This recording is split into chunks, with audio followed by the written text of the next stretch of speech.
feeling like there today? Well, the weather is cooperating because we've got a mini heat wave by British standards and English standards. So we've gone from being very cold yesterday, and so people can meet up outdoors. That's this second easing of the lockdown imposed across England, and that was imposed in January. And this is after schools reopened to all pupils on the 8th of March. So it's a much anticipated day. People can meet outside in groups of up to six people or as two households. Of course, what is very important to respect is the social distancing.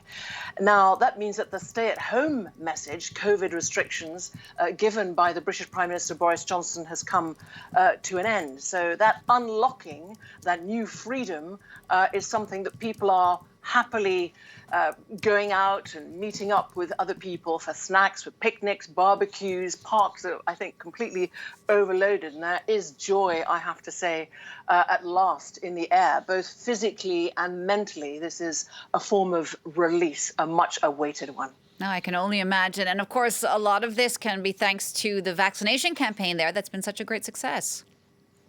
Yes, so what is absolutely remarkable, and one of the world leaders, the UK, 30 million first doses that have been given with either the Pfizer BioNTech jab or the AstraZeneca jab. Of course, unfortunately, the UK also another record, but a sad one, and that is that over 127,000 people have died from the COVID-19 pandemic. But now the big master word is caution. So other parts of the United Kingdom, Northern Ireland, Wales, Scotland are moving at slightly different speeds, but also starting their easing of lockdown. The Prime Minister has urged caution. He's saying that cases are up in continental Europe. Variants threaten that vaccine rollout. We mustn't spoil the sacrifices that have been made over the last year.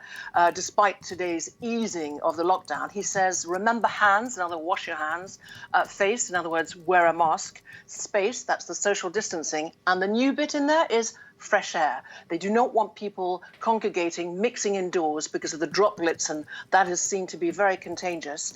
And the Times today, embrace your freedoms, but don't hug. So I'm tempted to say, don't hug or embrace now, because you can do that safely. Embrace and hug later.